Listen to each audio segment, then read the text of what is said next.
వరంగల్ జిల్లాలోని శ్రీ భద్రకాళి అమ్మవారి శాకంబరి నవరాత్రి మహోత్సవాలు 6వ రోజుకు ఘనంగా జరిగాయి.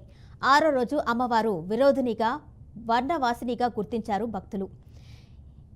ఈ అమ్మవారి అవతారంలో దర్శించుకుంటే క్రోధ విరోధాలని తొలగిపోతాయని దేవాలయ ప్రధాన అర్చకులు నాగరాజు శర్మ తెలిపారు.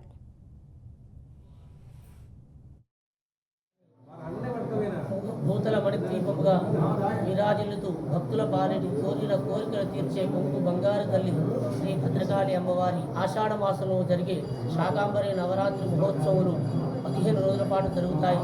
ఈరోజు 6వ రోజు.